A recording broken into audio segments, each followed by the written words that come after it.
So let's fly over the West Coast TVET college campuses. One of the best colleges in South Africa, located at a point where a long time ago the African continent and the South American continent and the Antarctic continent sheared apart, and you can actually see some of the consequences of that in the geological formations in front of us. And we can start our journey by flying over the Cape Peninsula and Cape Town Harbour with Table Mountain and Robben Island towards Africa's only nuclear power station, Koeberg. Now the first thing you'll see is that it's got a huge water resource from the Atlantic, sucking in 80 tons of water a second. And those are going into those two big containment units. I think of them as kettles. The way I imagine it is inside of those two huge containment zones are uranium rods which heat up water. And as that water gets heated, it turns to steam. The steam goes into a generator. The generator turns a turbine. That makes electricity, and that powers all of Cape Town. And right next to it, you have the Koeberg Training Center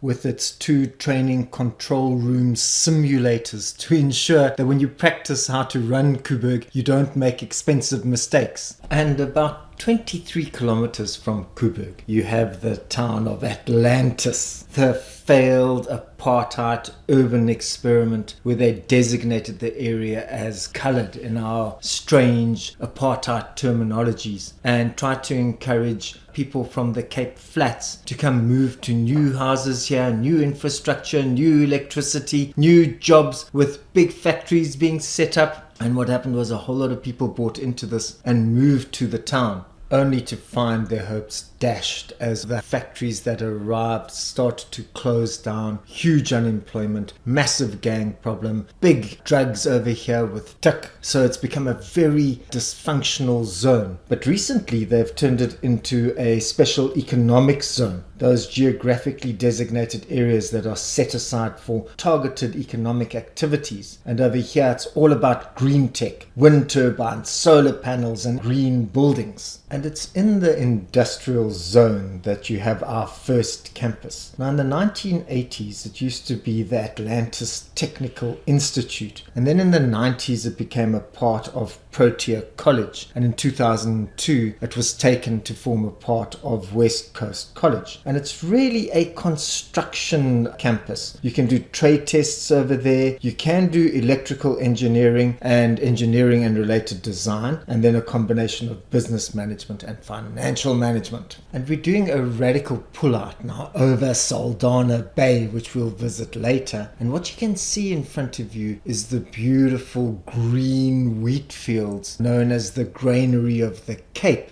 because this whole area is actually a Mediterranean climate. It's got winter rainfall, and wheat grows spectacularly well in this area. Unlike the Bantu, who in their great migration through Africa were moving down the east coast with a summer rainfall, growing maize, a summer crop which they had taken all the way through down West and East Africa, hitting a natural boundary around the Fish River in the Eastern Cape, where the climate again transitioned from a summer rainfall to a winter rainfall. And that is where they started to slow down their movement down the coast. But it's wheat that's dominant in this area. First planted with Jan van Riebeck when he arrived. In 1652 they started to experiment in the first winter, and Malmesbury really arose as a service centre for all the wheat farmers in the area. And you'll see that some of the streets are called Bokomo,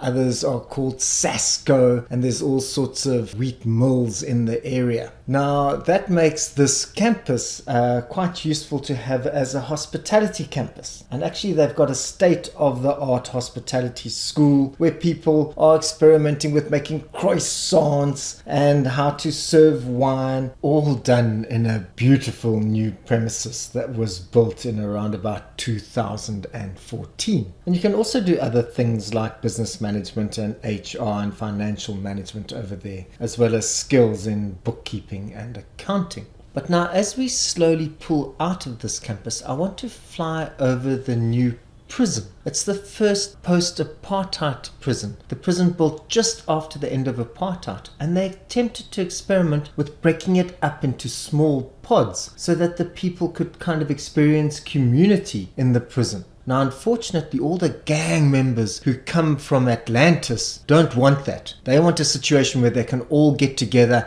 and declare their gang interests. So the well-intentioned designs of the architect have come into strong conflict with the social needs of the gang members. So we've done a radical pullback so you can see the tough environmental conditions around Atlantis, and then the beautiful granary of the Western Cape stretching out ahead of you. And we're going to travel through the Groot Winterhoek Mountains and the Cederberg Mountains with their great catchment zones for water and fly through to the Citrusdal campus. And it's on the Olifants River, so named by the explorers from 1660 who were searching for the lost kingdom of Monomatapa in search of the mysterious Copper Mountain. And you can see that this was quite a simple trail for them to follow through. Now, the Citrusdal campus started off as the Citrusdal Center for Further Education and Training in 1999, and then it was a part of Tygerberg College, and in 2002 it merged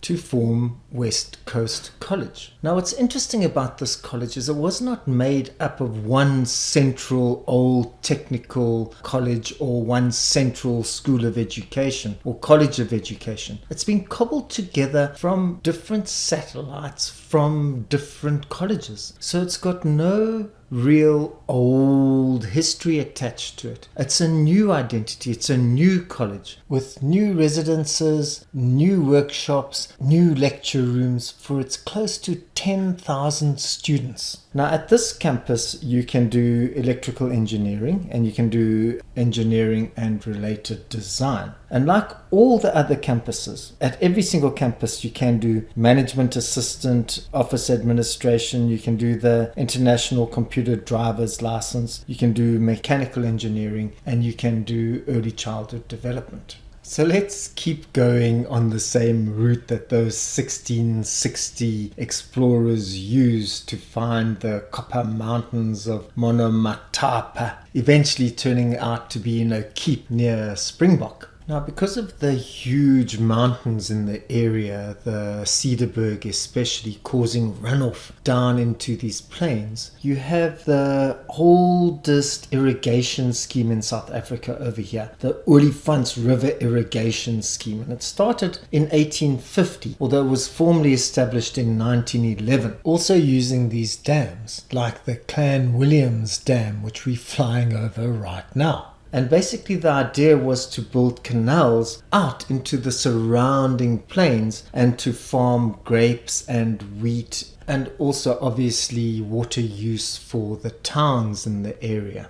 Now, it actually uses gravity. It's like the Roman aqueducts. It kind of flows slightly downwards. And one of the towns that was formed around this area is Vredendal. Now, you're going to notice that it's right on the edge of Little Namaqualand. So as soon as you go further than this, you hit a far drier climate. So this is really the end point that you get for the whole Mediterranean wheat growing zone, pushed to its furthest northern limit by the irrigation project. Now, the Vredendal campus is also a fairly new campus, and sadly its really nice new residences burnt down in 2018, the men's residences, but it's still doing really well. So over there you can do primary health, you can do electrical engineering, you can do engineering and related design. It's had a rapid growth of the NCV in the area, and it's also been working quite hard with UNISA, setting up a B.Ed foundation program. And I must say, actually, across all the campuses, there is a really huge and effective workplace experience program. So now let's do a radical pull out north so that we can actually see the whole of the west coast, kind of like from the point of Namibia and Angola. And the first thing that you'll see is just how big the Olifants River irrigation scheme actually is and how it provides much of the agricultural needs for that zone. And then you'll see the beautiful St. Helena Bay, named as such in 1497 by Vasco da Gama, who, when he saw the people in the area, said they were swarthy and they eat sea wolves and whales and the flesh of gazelles and the roots of plants, but they kept dogs, they wore shells, small copper beads in their ears, and they fanned their faces with foxtails fastened to sticks. That's one of the first anthropological accounts we have of the people in the area. And I would have loved to hear what the locals actually thought of the foreigners, especially given the fact that a little bit later on, there was lots of dancing going on between the Danish crews coming down and the local people in the area. And it is here that we find the excellent Vredenburg campus, with its center of specialization in pipe fitting, really well done. There's been a long history of doing welding over there and sheet metal work, and an excellent trade test center where you can actually get the qualification that proves you can do the skill and move into a trade. Now, on top of all of that, you can still do tourism, business management, you can do electrical engineering, and you can do engineering and related design. Now, one of the reasons why Vredenburg is here is because it's right near the Southern Hemisphere's biggest and most natural deep water harbour, Saldanha Bay. And it's had a long history of people attempting to use it for that, but really struggling with water because it's in such a dry region. And it was only once they worked out how to pipe water through here that it became a viable zone of investment. But it has been used for the Saldanha-Sishen railway line, thousands of kilometers long, where iron ores transferred from the Katu mines all the way in the Northern Cape and coming down to here. In fact, there's a huge steel mill, Saldanha Steel, right over here, but it's been really struggling of late. Erratic electricity, high costs, cutthroat steel pricing from foreign competitors who are getting support from their countries, importing steel into our country, us having sold off ISCOR to Mittal for almost no reason whatsoever. But that said, actually the current government is trying to invest in the area and grow it. They're looking at renewable energy, oil and gas, maritime industries, wind farms, and all those kinds of developments to try and make sure that this area does develop and grow.